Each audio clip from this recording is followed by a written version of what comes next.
Professor Alexander is chair of the Historic Department of African American Studies at her alma mater, Yale University. She received her MFA from Boston University and her PhD in English from the University of Pennsylvania. Many of you know her as the inaugural poet, she who delivered praise song for the day on that crisp, clear, historic January day in 2009. I'm sure many of you were there to hear it in person.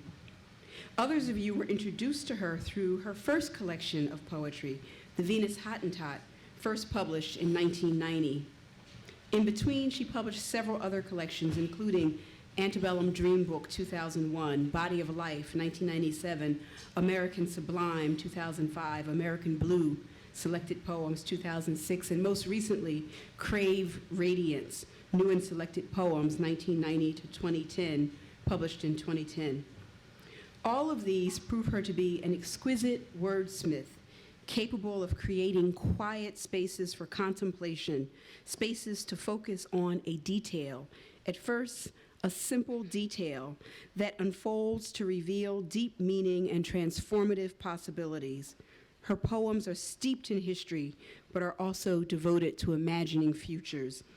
They give voice to those whom history has deemed mute, and these voices resonate long after we have closed the page. I can still hear Saartjie Baartman talking back. As an essayist, Alexander brings keen analysis to bear upon subjects as diverse as Anna Julia Cooper, Romare Bearden, Rodney King. Her essay, Can You Be Black and Look at This? Reading the Rodney King video, is widely cited across a number of disciplines. It is bold, it is brave, it is profound. She has also published 2 collections of essays, Power and Possibility, Essays, Interviews, and Reviews in 2007, and the now classic, The Black Interior, 2003. She has received numerous awards, including the first Jackson Prize for Poetry awarded by Poets and Writers, 2 Pushcart Prizes, the George Kent Award given by Gwendolyn Brooks, as well as fellowships from both the Guggenheim and Alphonse Fletcher Foundation. After this list of accomplishments, we either are left inspired or tired, but usually both. And yet I think sometimes that my friend is tireless. In the midst of all of this, she manages to be a devoted and attentive mother to 2 boys, Solomon and Simon, and a teacher who shares her excitement over her students with friends and colleagues, and a friend who embodies the term sister friend. We heard today, earlier in today's panel, about women who were educators and poets. And tonight, I think we will hear from just such a woman, an educator and a poet. Brilliant, generous, radiant. Join me in welcoming Elizabeth Alexander.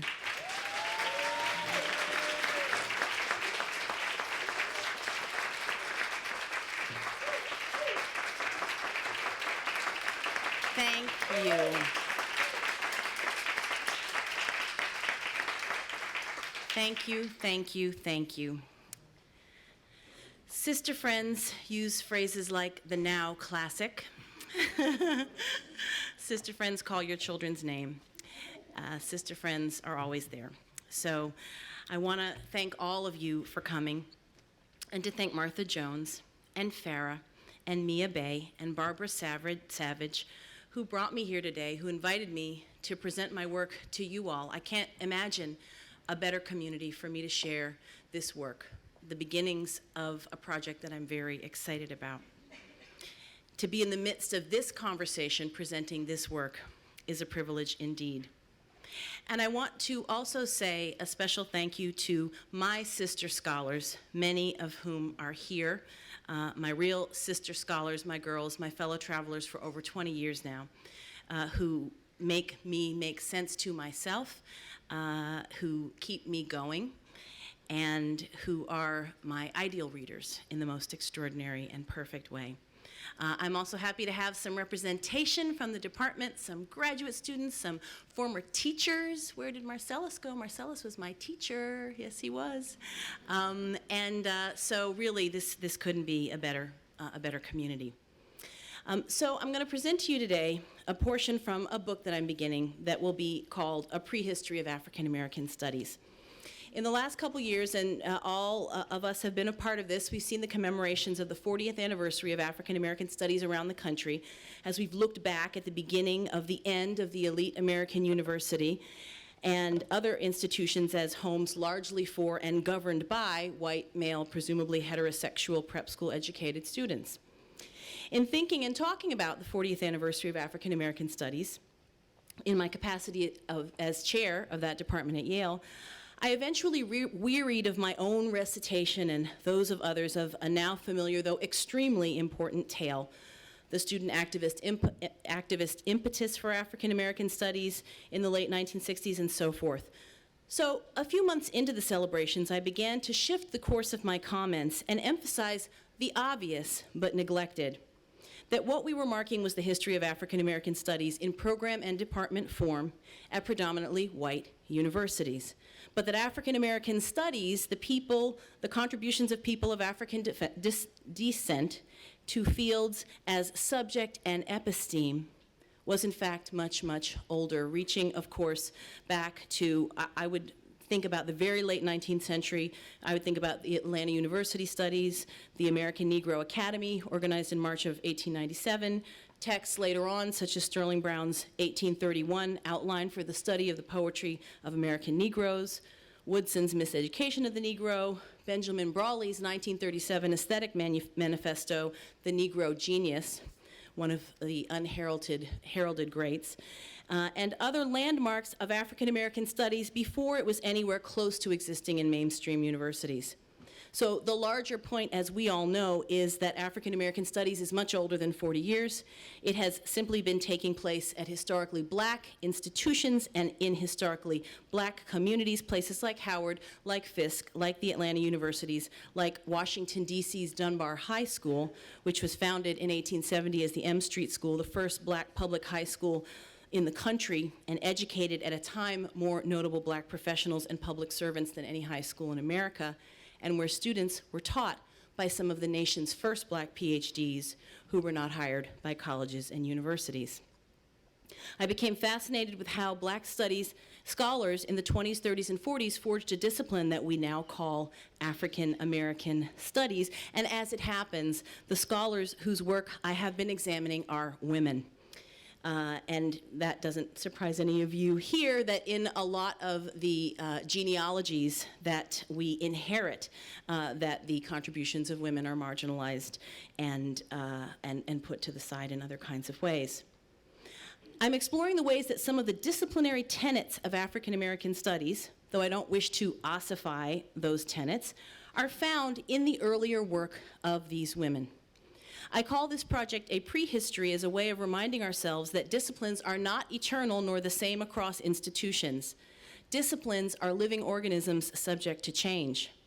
I thought that assembling a set of case studies of this early work with the purpose of imagining a new syllabus for the history of the discipline itself would help us predate our myth of origin decades back from the Annus Mirabilis of 1969.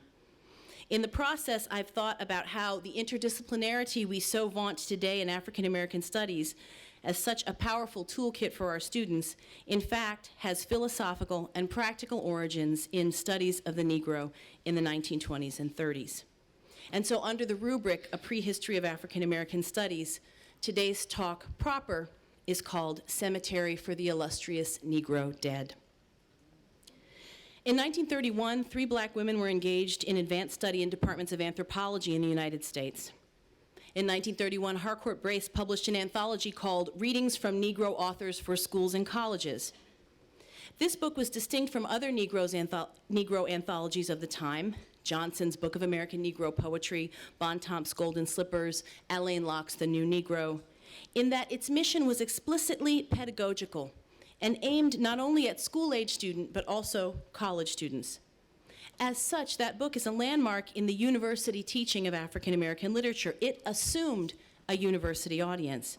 It assumed not only teachers, but professors of African American literature in 1931. As such, then, it is another of our four mother texts in African American literary study, a book that defined a Black canon as part of a larger project that would come to be called African American Studies. The editor's aim was integrative. Quote, "The teacher of English has a wide range of choice, and for the specific program of American literature, the opportunity to embrace in true Catholicity of spirit writings that constitute a significant part of the total American output." The book was edited by Otia Cromwell, who at the time was professor of English at Minor Teachers College, along with Lorenzo Dow Turner, who was professor of English at Fisk and who is known as the father of Gullah studies and a key progenitor of African studies.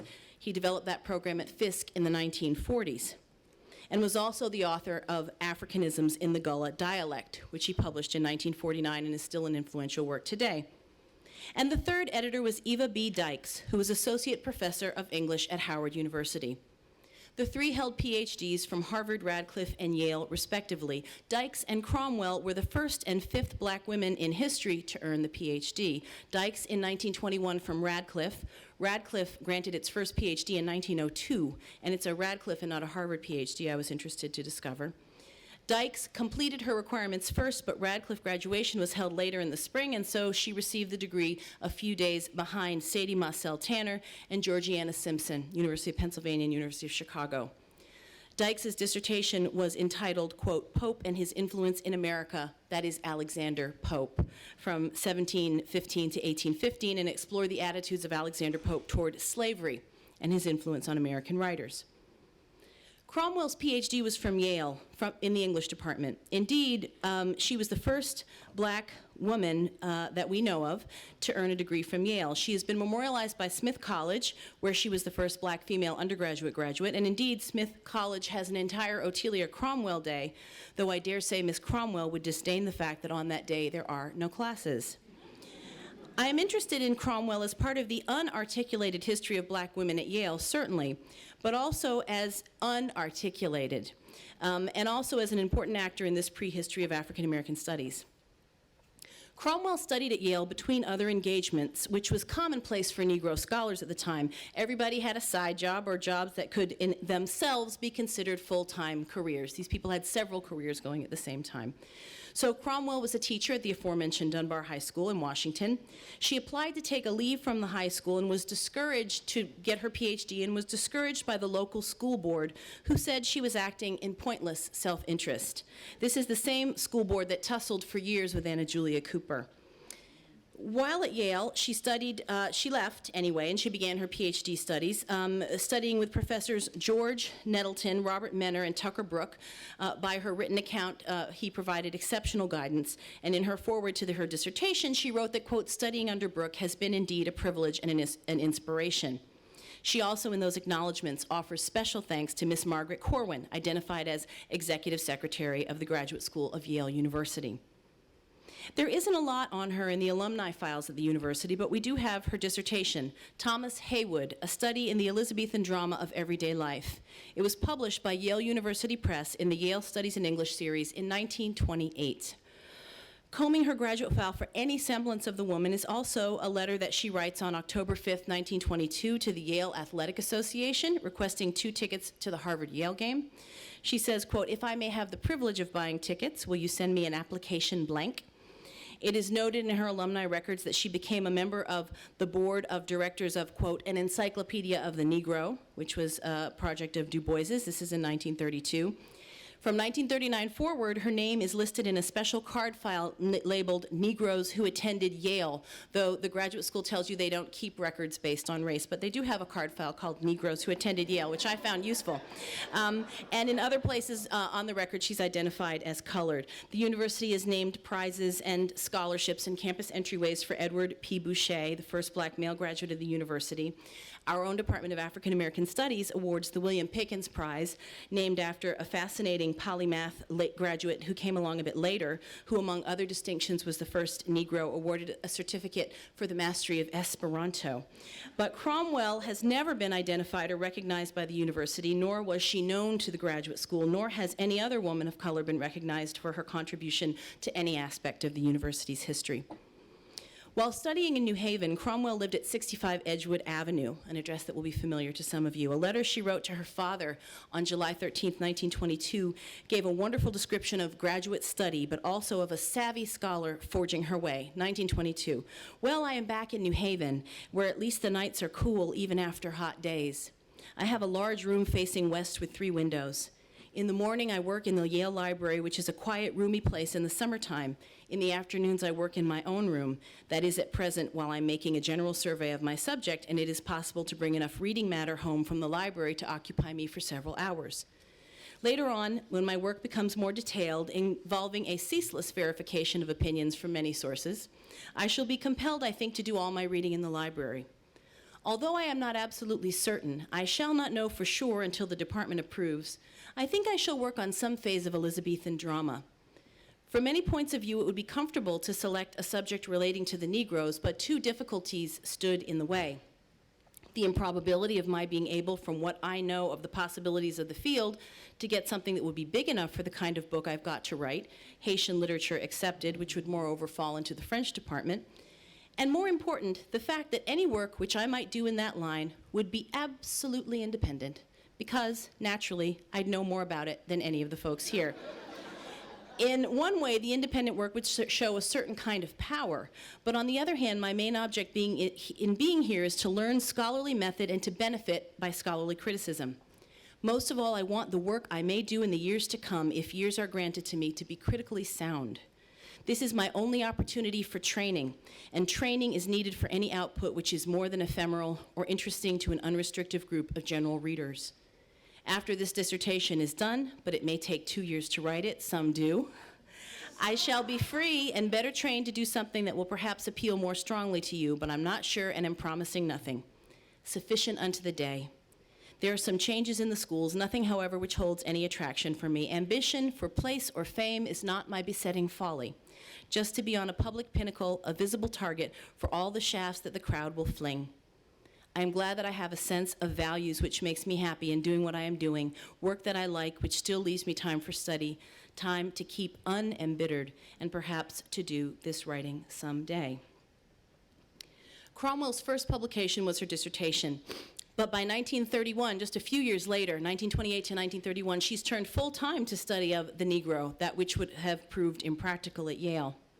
English as a field has been supplanted with what I argue is a prehistory of what we now call African American studies. In the letter I've just read, Cromwell has neatly named the rub for some graduate students even today, attempting to find their way interdisciplinarily and in fields that would be built as they participated in them. Her 1931 anthology, with its explicitly pedagogical aims, draws a circle around a literature called African American, a literature which she centers and does not posit as substrata or at the margins. Cromwell's niece and the keeper of her legacy is the Venerable Adelaide Cromwell Hill Gulliver, emeritus professor at Boston University, herself a former director of African American Studies, also keeper of the legacy of Dorothy West, many, many other accomplishments. A preliminary inquiry to Professor Gulliver that asked her and framed her Aunt Otia, or she called her Aunt T, as a progenitor of African American studies, elicited a sharp contradiction. She would not have wanted to be known as someone doing African American studies. What she was doing was literature, said Professor Gulliver. So too, John Hope Franklin's insistence, his ironic insistence that Negro history would be studied in history departments and that the University of Chicago would never have African American studies. John Hope Franklin is part of why the University of Chicago doesn't have African American studies. And we can read these stances as conservative or as a radical restructuring of what is relevant knowledge and what will be done under traditional departmental rubrics. Let us turn just briefly to another black woman scholar in 1931, one whom we usually consider as a writer. Of course, I'm speaking of Zora Neale Hurston.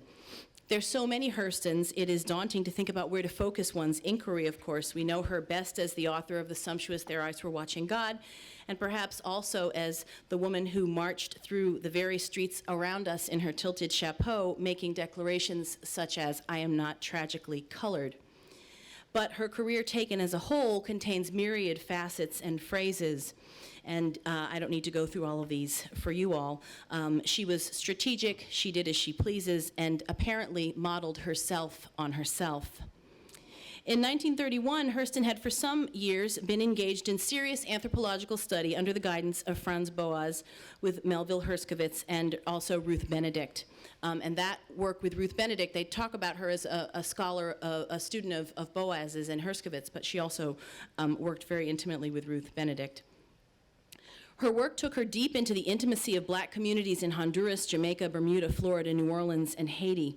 She collected the folklore and ritual that she published in Mules and Men and Tell My Horse, demonstrating how deeply Hurston was taken into these communities to know their ways and philosophies. The measure of her work in that field, Hurston as anthropologist, not merely as colorful raconteur, has been well underway with other scholars. And I want us just to pause for a minute. I'm not going to talk about Hurston at length, but just to put her on the table, to think about the ways in which she affected the discipline itself. Picture Hurston as Langston Hughes describes her in The Big C, moving through Harlem with her calipers. Literally, picture her. Quote, almost nobody could stop the average Harlemite on Lenox Avenue and measure his head with a strange-looking anthropological device and not get bawled out for the attempt, except Zora, who used to stop anyone whose head looked interesting and measure it. That's Hughes in The Big C. Her work articulated an intimate understanding of what we now call the Black diaspora and African retention, Black people occurring everywhere and in connection, Haiti, Jamaica, Florida, Harlem, USA. And I would argue that in her opening, and again I'm condensing this piece, of Mules and Men, where she talks about how she felt that, well, I'll just read you this little bit. When I pitched head foremost into the world, I landed in the crib of Negroism. From the earliest rocking of my cradle, I had known about the capers Brer Rabbit is apt to cut and what Squinch Owl says from the housetop, but it was fitting me like a tight chemise. I couldn't see it for wearing it. It was only when I was off in college, away from my native surroundings, that I could see myself like somebody else and stand off and look at my garment. Then I had to have the spyglass of anthropology to look through at that. And so I think what I want to just condense here is, if you think about this book and this introduction as being decades ahead of theorizing what it means to be of the community of people that you study, of studying communities of color from within, of putting the embodied subject as investigator into academic work, the embodied female subject, the embodied Black subject, and for its techniques of scholarship, storytelling, which become an intimate part of the weave of her scholarship. I think that you have a look ahead not only to some of the principles that we hold dear in African American studies, but also a very important early intervention into the discipline of anthropology when it is still a relatively young discipline in the United States. In 1931, another Black woman was finishing her work for the master's degree in anthropology at Harvard. Like Hurston, she was interested in Black people and their ways in communities that were familiar to her, that she could move in and interpret in ways no white investigator could. I have long wondered if Hurston was acquainted with that woman, Caroline Bonday. In 1932, when Day graduated from Harvard, she became the first woman of any color to earn a master's degree in physical anthropology. At the time, to the best of my knowledge, there were only two other African-American women who were studying anthropology, Hurston and, of course, Katherine Dunham, who was studying at Northwestern University in Chicago and published her work on Haiti and Jamaica in Journey to Accompong and Islands Possessed. Also, a little bit after that, later in the 1930s, a woman named Manet Helen Fowler, who I'm just starting to study, gets her degree in journalism with a minor in anthropology and accounting from NYU, and she goes on quite a bit later in 1952 to become the first woman of color to earn her PhD in anthropology, and that she earns that from Cornell. But the work commences in the 30s, just to give us a sense of that time. Caroline Bonday's thesis, A Study of Some Negro White Families in the United States, was published in 1932 by the Harvard African Series. These three women had no predecessors in their field. In Day's archive at the Peabody Museum at Harvard, there is a newspaper clipping from 1926 that mentions the work of Miss Zora Neale Hurston doing anthropological study in Harlem with her professor Franz Boas. I don't know if any of us were in the newspaper when we were in graduate school for being in graduate school, but she was at the time. My colleague Robert Steptoe has coined the wonderful and useful phrase, family bookshelf Afro-Americanist, to describe the way that most of us, certainly up to my generation, did the bulk of our learning in African-American literature at home or autodidactically or in Black community contexts rather than at school. Though I had the defining good fortune of a good college education in Afro-American studies, nonetheless, the vast, vast majority of what I learned from the field began at home. And at home also, I learned that Black life is ephemeral and precious, and learned powerfully that the archive was our responsibility and no one else's, that nobody would truly mind our legacy but ourselves. When I was a child, I loved looking at the books on my parents' shelves, and a study of some Negro white families was one that I returned to time and again. This book chronicled over 300 families of mixed Black and white ancestry, using the sometimes discomforting methodologies of physical anthropology available at the time, the measurements of skull widths, nose breadths, hair texture, and so forth, along with sociological inquiry into subjects' home, work, and social habits. Who were these people sitting in photographs on porches with their high white collars and crocheted shawls, their voluminous hair arranged carefully, people named Archibald and Florida, Nancy and Josephine, Ulysses, Nellie, Sinai, Etna, Daisy, Augustus, and Inez? The book is a hefty tome, and within its pages of prose were the things that most compelled me. The photographs, most taken by Day herself, not only of her subjects, but also of their hair.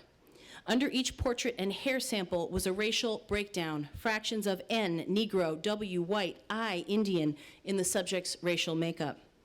This information was ascertained through interviews and knowledge of family history, but the racial combinations marked the pictures of the hair samples so that, once again, discomfortingly, they became representative of racial types. Hair was described along a spectrum from frizzled to curly to deep waves to low waves to perfectly straight. Day wrote of the extreme mutability of Black hair texture and emphasized, quote, "It is doubtful if two people are ever seen with hair that is exactly alike." The book amazed me. It was unlike anything I had ever seen nor have seen since. It seemed to both expose the secret lives of Black people and conceal further secrets behind its pages. There were notable names amongst the family trees: W.E.B. Du Bois, 5/8 N, 3/8 W, Josephine St. Pierre Ruffin, 3/8 N, 1/8 I, 4/8 W, artist Laura Wheeler Waring, 4/8 N, 1/8 I, 3/8 W, civic leader Walter White. You want to know? 5/32 N, 1/32 I, 26/32 W, and so forth. It seemed an invitation to self-anatomy and analysis. It seemed somehow embarrassing, Black intimacy on display and open to imperfect interpretation. I loved the structures of proper family trees, the lines and branches that connected. I would ruminate on the stopping point, the ancestor beyond which we could not go, where the information stopped. Often, of course, it stopped where the slave ships let off on the shores of the United States. Day's charts stopped with pure racial types, the full-blood African or Indian or Caucasian, who was always a man. I cut a snippet from my own hair as a child and tried to hold it next to the samples. Did my hair reflect my blood? What was Day trying to demonstrate with the study? First, it's important to think about race mixture as it was imagined in the 1920s. She was thinking about Black people whose ancestors were African and Caucasian and often Native American. In other words, she was talking about Black folks when she says Negro white.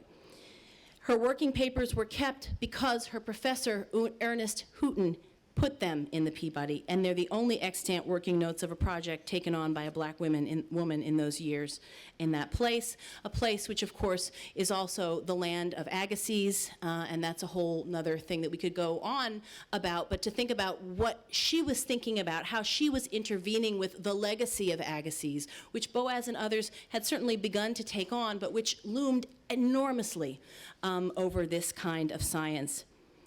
The archive contains the cards on which Day kept notes and measurements on the physiognomy of her 2,537 subjects. There are large, careful charts and family trees, and perhaps most fascinating is her correspondence with her subjects. In these letters, we see her energy and tenacity. She pursued the project over a decade through serious illness, other jobs, and geographic dispersal. We see the extent of her social network. Her subjects were often people she knew, so letters not only address the business at hand, but also the affairs of the day. She consults, quote, older people in the community who were not related, but whose unofficial business it was seemingly to remember the ancestry of everybody else. And her own powers of persuasion are evident, not least of all when the thorny issue of passing arose. Bond's work seems to have been supported in its initial stages by her communities, perhaps because her subjects were proud to support the work of one of their women endorsed by a grant at Harvard University in the 1920s, work that she consistently and proudly described as, quote, research in the field of anthropology. But when she wrote people again to ask permission to publish her findings, objections frequently arose, quote, we do not wish publication. None of us want either information or pictures used in book form. People ask her to be discreet about matters such as income. And one says, my brother is strictly W dash in Boston. You understand. Other subjects were described as fearful of exposure because they were, quote, passing for white or had, quote, gone to the other side. It's actually a whole encyclopedia of fabulous passing euphemisms, crossed over, so forth. And Day stated that of 346 families, 35 of the families state that there are one or more members who are passing, either entirely or only temporarily for purposes of obtaining lucrative employment. She says that she knows of 50 more families with members passing who were not part of her study, and wrote, quote, practically every family with whom I have talked can give me an additional few names. She's careful to talk about her attempts to make a cross-section class-wise of Black communities, and is explicit that she did not want the achievements of some members of her group, quote, to argue for the advantage of race crossing. It is my firm belief that Negroes who are of unmixed blood are just as capable of achievement along all lines as those who are mixed. It sounds awkward, but belies a firm understanding of the danger of the work she was doing and the danger of any reading of the body and what can be done with that information. Some of her older subjects, as she said, quote, were children of the very masters with whom they served. In 1927, she writes that she's giving up using blood samples. Quote, I decided that if I could not get them from whole families, they were not worth very much. She developed her own methodological quirks, which illustrate the ways in which her inquiry could only have been conducted from within the group being studied. With regard to hair samples, for example, Day notes that, quote, errors due to artificial straightening were partly eliminated by Mrs. Day, who knew most of the subjects and had notes on their true hair form. Amongst her papers are letters from Du Bois. On April 25th, 1930, he wrote this short genealogical sketch. My maternal great-great-grandfather was a soldier in the Revolutionary War, and my maternal great-grandfather was in Shays' Rebellion.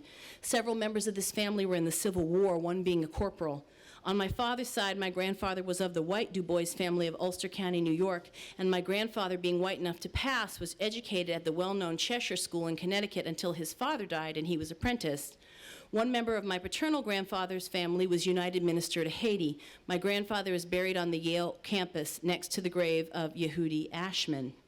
In this unguarded letter, we see his assiduous attempts to write himself a proxy for the Negro writ large into various narratives of belonging, educationally, militarily, nationally, religiously, racially. Many of her correspondents similarly chronicle that which some must have believed would have been lost to history otherwise. One of the boxes of Day's archive is a bibliography of an early course in African American anthropology. There are several clippings from miscellaneous newspapers and journals with titles such as, Anthropologists say there is no such thing as absolutely pure race. Anthropologists say Nordic superiority is a myth. Quote, that's from the National News of the Elks. Quote, the African pygmy and the blonde Nordic belong to one species. The work of a Dr. Fay Cooper Cole at the University of Chicago is said to have done that study. There's Carter G. Woodson's Free Negro Heads of Families in the United States in 1830, together with a brief treatment of the free Negro. There's a book by Wendell Dabney of Cincinnati's Colored Citizens, an article by Ralph Bunch, quote, The Negro in Chicago Politics. An article by her advisor, Ernest Houghton, quote, The Evolution of the Human Face and Its Relation to Head Form, read before the Easter Association of Graduates of the Angle School of Orthodontia in Boston, Massachusetts, reprinted from the journal The Dental Cosmos. And there's the 1902 Atlanta University study, The College-Bred Negro. I read out this eclectic archive because I think it reveals the working process of building bibliography in a new discipline, where the card catalog does not give you what you want, and where today Google Scholar will not give you what you want. It is this piecing together and pulling from disparity that characterizes the work of African Americanists to this day. Why the discipline of anthropology? What did the metaphorical tea leaves of physiognomy suggest today? In the end, for me, the Caroline Bonday Project is about a black woman trying to move beyond received ideas about race, to do more than follow hunches, but let a relatively new science tell her things she did not already know or perhaps even suspect. That she pushed her social group, many of whom did not want to be pushed or investigated, to tell their stories and secrets. That she made black people believe that having their bodies calibrated and measured, their very body hair snipped and analyzed and saved, would tell them something they did not know. That seems audacious, bodacious, perhaps visionary, especially when we look at the state of art and science involved with the boom in DNA ancestry and research today. It is though she imagined the disarticulated black body could be put back together again in a new light and drawing new conclusions, the full span of Negro endowment and achievement. So too Hurston with her calipers in Harlem. Day's anthropology would not hold up against what we now know about race and biology. She also mixed what we would call sociology with hard science, imagining certain traits as representative. But I think this illustrates the way in which early African American studies was interdisciplinary out of necessity. When you consider the small number of highly educated black people engaging in serious study of black people, they so avidly gleaned whatever they could from whatever disciplinary exposure they might have had. Higher education was that dear and that rare. So small wonder that a trained anthropologist would employ sociological techniques and would then settle in and work from an English department, as Day did. She did a lot of this work from the English department at Atlanta University. And she wrote fiction, such as her much anthologized story, The Pink Hat.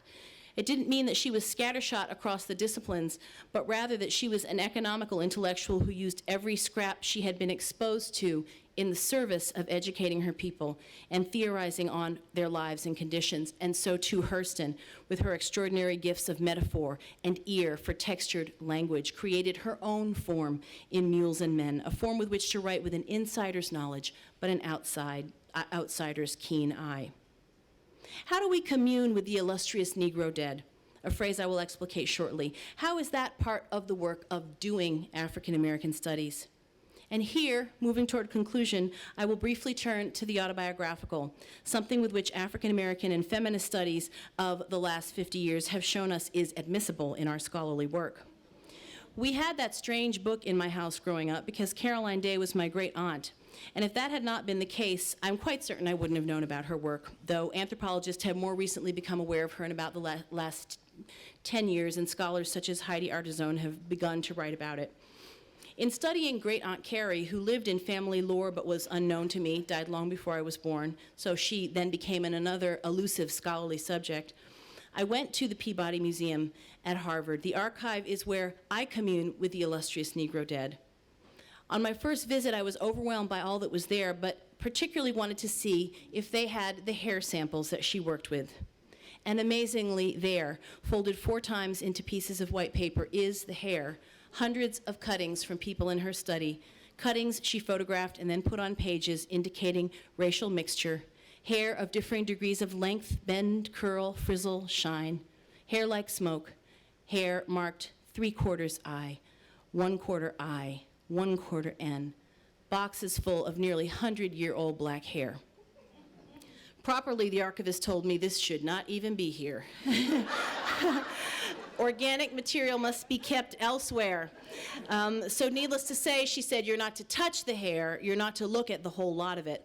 But I had to see the hair of one of Caroline Bonday's subject in particular, her half-sister, Winona Bond, 19 years old in 1927, when the sample was clipped, my grandmother. The archivist complied. What can I say about sitting in an archive at Harvard University holding a piece of my grandmother's hair? When she died at 86, the last thing I did in her presence, in the presence of her body, was stroke her beautiful hair, which felt wavy and soft as it always had, and slightly crisped with hairspray, though she had been dead for an hour. Her spirit was still in the room, but was quickly leaving, and we could feel it, and that was that. The hair was the last of her I touched before she died.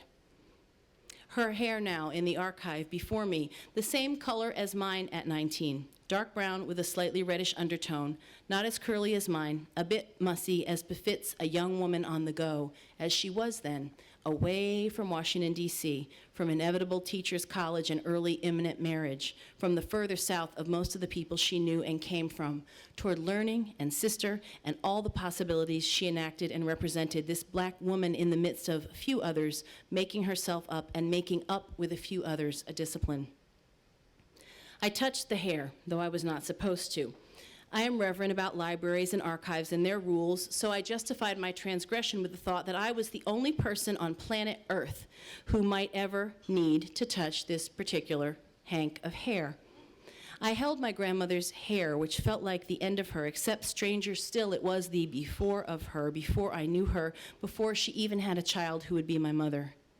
This was a Winona Bond I never knew, nor did my mother. No, not Winona, a hank of her hair at 19, according to her sister's notations, 1/2 N, 1/4 I, 1/4 W. What does it? What could it possibly tell me?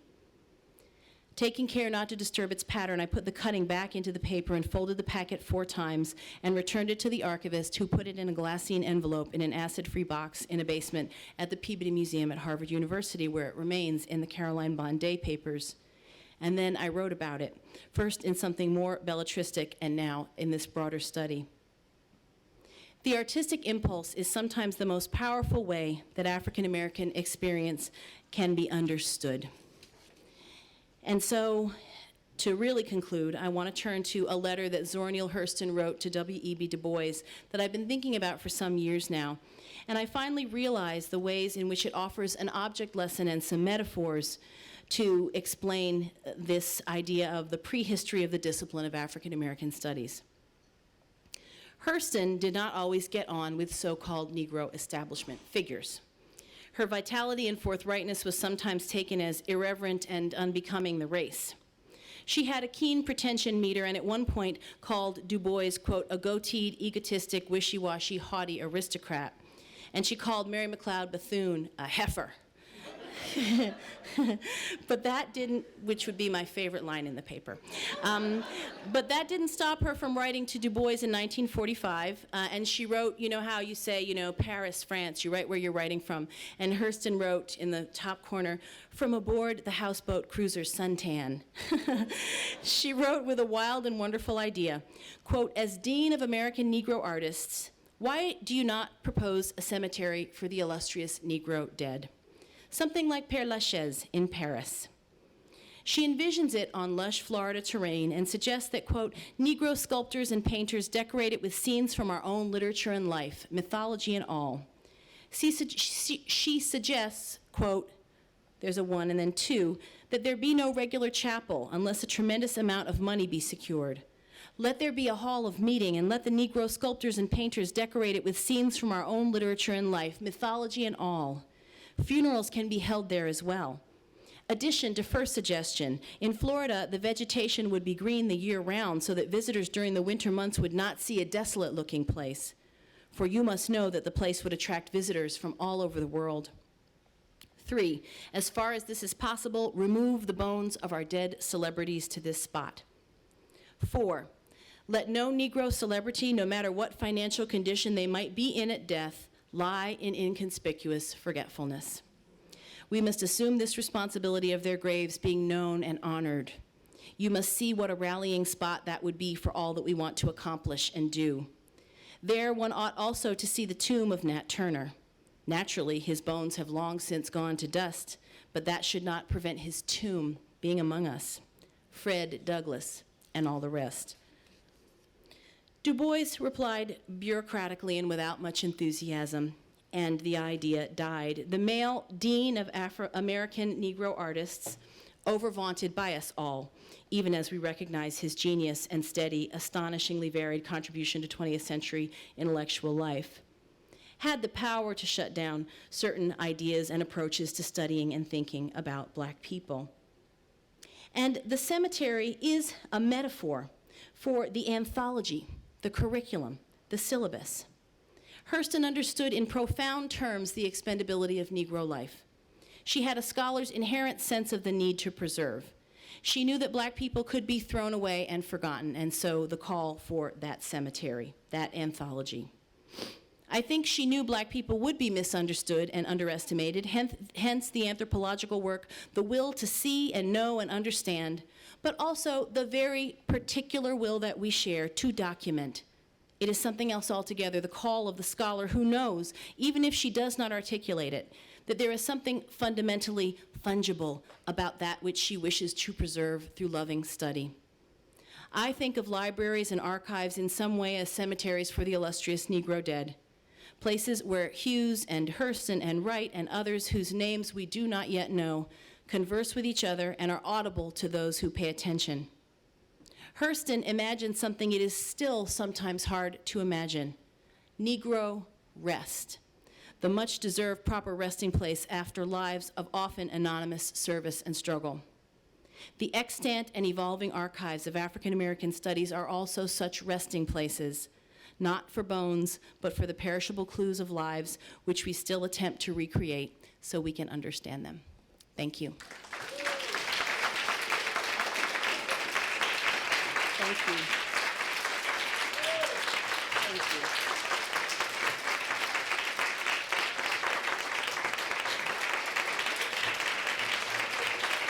Thank you.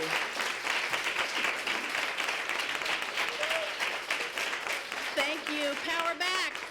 My people. Thank you. Okay. So, people. Oh, now I got my glasses on. I see who else is here. People, people, people. My people. So I would love your thoughts and comments and questions.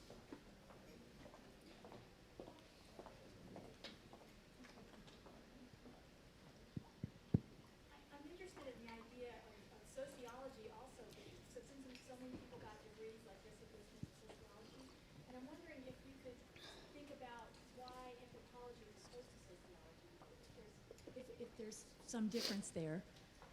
Yeah, that's a fantastic question, and I could sort of move towards it, you know, and I do think it has something to do with understanding the way that the Black body is at the center of how we are seen and misnamed even before the social narrative gets built around us. I think that anthropology was a way perhaps to understand something about fear of the Black body, to understand something about power of the Black body, that which surrounds and emanates in mythologies of the Black body, that, you know, sociological inquiry understood people in groups, but perhaps sometimes missed the individual, maybe. I think it's also important to emphasize that, and I say this briefly, but actually Day studied with Du Bois, you know, that sociology itself, and there, of course, is a great deal written about Du Bois's shaping of the discipline of sociology, right? I mean, the discipline itself. So Du Boisian sociology, I think, also became an interesting tool for some of these people working in other disciplines, but understanding that the whole story couldn't be told with just one set of tools. So that's a sort of speculation. That's a great question. Hi. Hi. Hello. Stephanie Evans from University of Florida. Thank you so much for that talk. I am kind of indoctrinated into African American studies as a graduate of University of Massachusetts at Amherst. And what I'm interested to know is how you think your work might impact the difference, the perceived difference of conference attendees between ASALH and NCBS. Because to me, you know, NCBS is the organization that really focuses on this. We've been here for 40 years. Right. Whereas ASALH is this prehistory. Mm-hmm. And I say that as someone who's very invested in looking at the discipline as a discipline and how you think your work might impact that seeming rift. Another great question, which it seems to me kind of points up some of the work that I have to do, what I've have thought about doing with this work as it hopefully grows, taking it on the road, presenting it to those different communities and seeing how those different communities, what their particular angle of vision is. You mentioned UMass Amherst, and one of the things I know about that AFAM PhD program that we've talked about at Yale is that I know you all have the list, right? Like the big 500 books? How many books are on that list? 56. Okay, well, in my mind, it's like, they read 500 books. We're not working hard enough. But, that's a very particular idea, too. This idea that there is a black canon that goes back, that predates. And I think, actually, that's something that has been lost a little bit in the last couple of decades. Because there has been so much that's new, so much to catch up with, so much other kinds of work to do. In a way, and my students know this, and it's one of the pleasures of working near the Beinecke, that kind of constant return to the archive. What is the new Richard Wright? Who is Richard Wright with benefit of everything that we've learned and studied over the last 40 years in African American studies? New school Richard Wright, not old school Richard Wright. So I think, just a constant return to the archive as well to see what's in there. This is a rambling answer that sort of says everyone has to read more, do more, and spread out more. But I think also what you're suggesting is that maybe this is a really, really very interesting moment in the profession where some conversations might loop into an overlap that hasn't been there for the last couple of decades.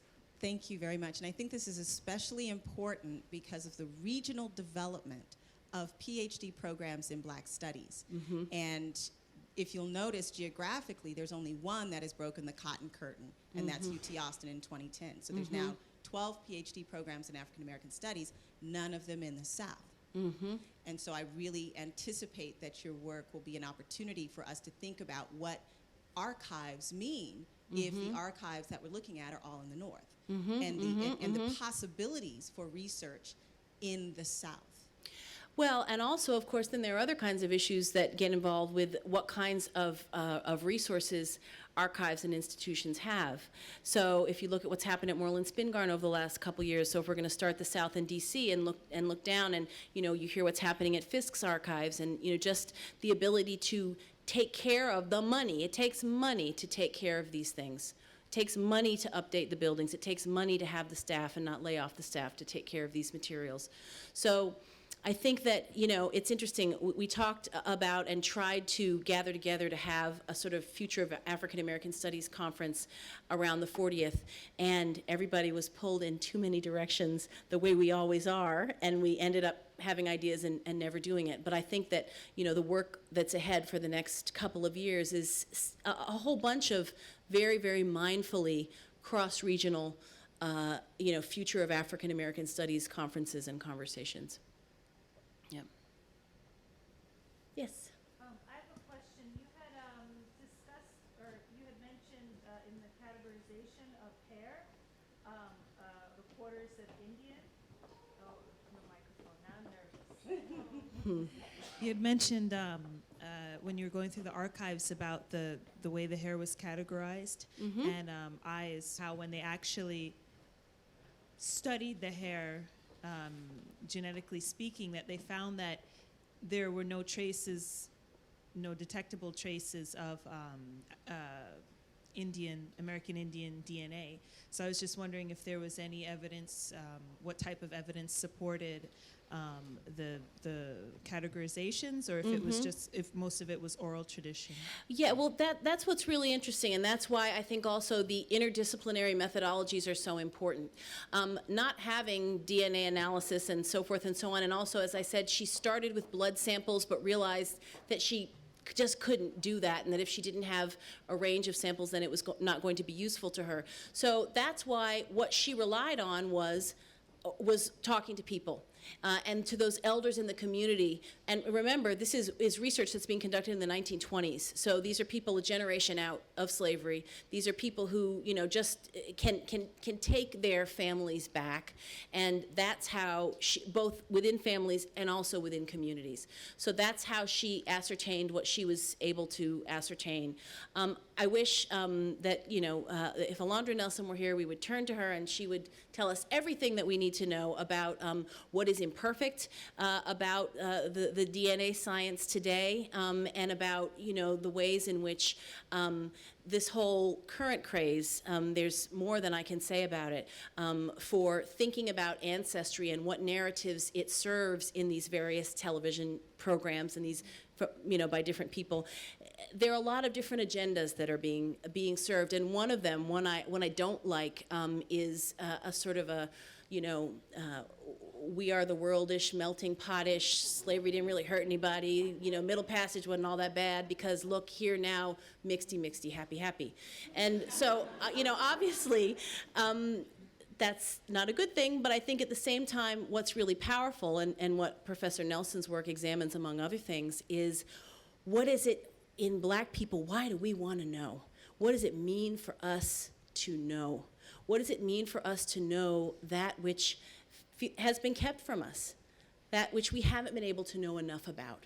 And how do we think about the quest to do our genealogy in that context, which I think is really interesting and important as well.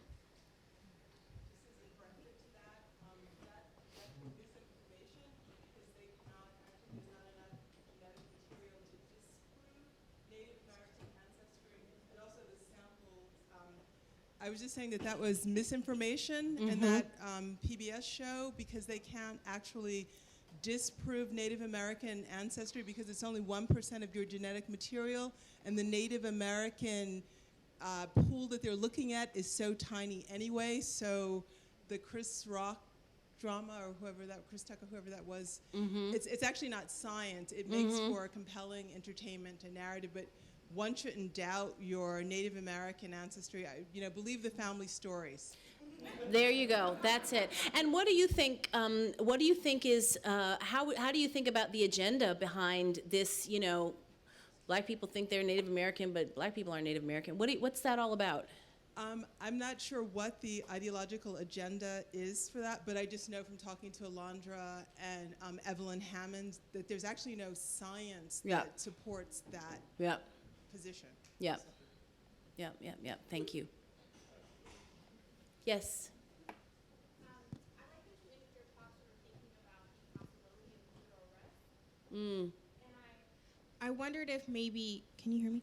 I wondered if maybe you could sort of talk about how that struggle, especially the mental struggle of the people who are building this field, has shaped it. And then maybe also thinking about how that continues to shape scholars, especially Black scholars of Black life. That's a great question, and if you didn't hear the beginning of it, it was talking about the end of the talk and the idea of the impossibility or the elusiveness of Negro rest, and what are the psychological struggles of these scholars historically, and how they do or don't continue forth into the present. Yeah, that's just a great question. I mean, when you think about the odds and the conditions under which these folks, I mean, again, really, we think we have a lot of jobs. I mean, really, people who, through illness, through frailty, without many resources, trying to build wherever they could, nonetheless managed to get this work done. And still, let's look at the case of Hurston. A longer story would examine the letters with Herskovits and Boaz and Benedict that explain how she was turned away from doing further academic study, and many of the struggles of her life, and of course implicit in the paper, but it didn't need to be named, is the way that her life ended. I don't mean to say that it is a history entirely overshadowed by tragedy, but of course it is also a history and a present that is defined by struggle. And to be, again, here, and here with, you know, my girls, with Saidia and Kelly and Farah, and we've been doing this for 25 years together, and saying to each other, we're not gonna let each other go down like that, right? Thinking about the ways in which we hope to be able to build a little bit more community, to be able to hear each other's work and let it make sense when it doesn't make sense anyplace else, to do the kind of tremendous building that comes from having students who go on and then become teachers themselves. That, you know, that I guess is the vow and the pledge and the hope and the will as we inch a little bit forward generation by generation, is to build what we can with the little more resources that we have. You know, I just found out about a woman who was the first black woman to earn a PhD in zoology from, and so now, you know, now I'm collecting these people, so, which she earned from the University of Chicago. You're gonna ask me her name. Maybe somebody here knows it. Her first name, she's a woman, and her first name was Roger. Does anybody know about this woman? There's a woman named Sarah Diaz at the University of Washington, a graduate student who's doing research on her, and there's a little bit available about her online. But she ended up dead in an asylum in Mississippi, which, you know, I was writing my mother, who's a historian, asking her if she knew anything about that, and like, you know, in an asylum in Mississippi. That's where she died. And so I think that the more we dig, there are just more stories to tell in their fulsomeness, more stories to explore, and also, as we've always had to do in women's studies and African American studies, more silences to listen for, more lines to read between, and more honed abilities to be able to read silent spaces and what they signify. And that, I think, is one of the tremendous, tremendous tools of African American studies. When you understand that you're not going to get the whole story with a push of the button or laid out in the card catalog. So you have to listen in the silent spaces. Thank you. There you go. Shh. Thank you. And she has a middle name too. She's one of those 3-name black women. What? Yes, Roger Arliner Young. Yeah, very, very interesting woman. You had your hand up. Yes.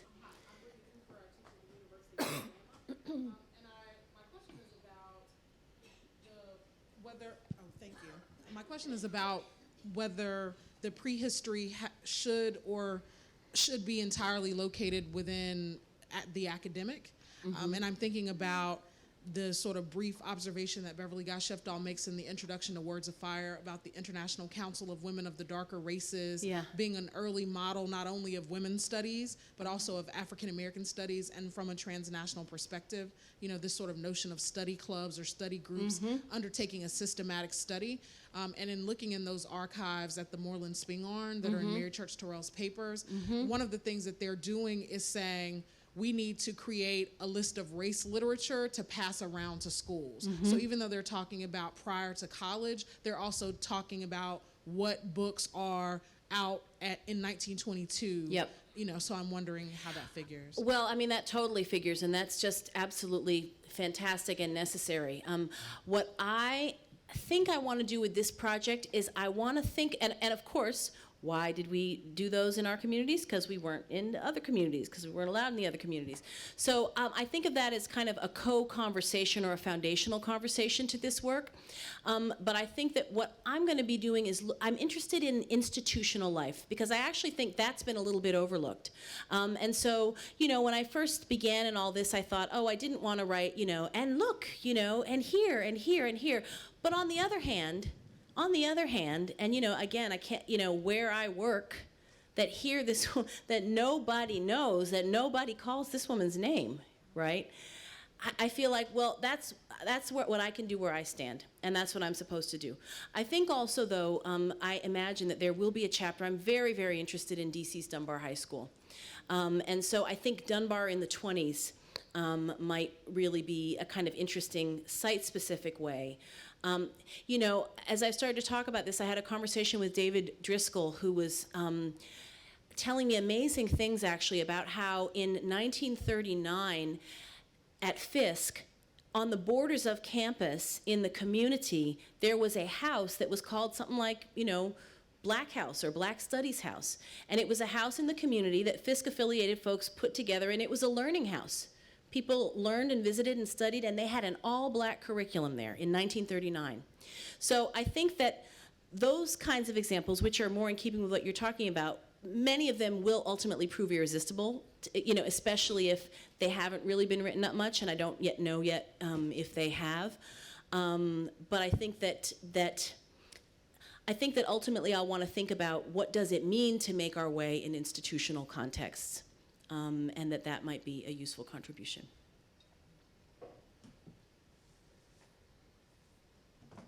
All right. Thank you very much.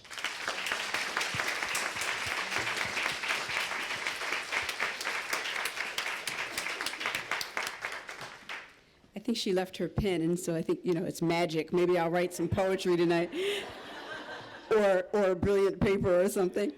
Thank you so much for a long day, but a wonderful day. See, I told you it would be worth it to stick around.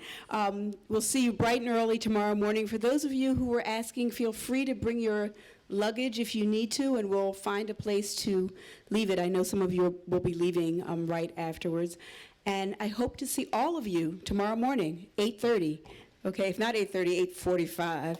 Okay, thank you. Thank you, Elizabeth, one more time.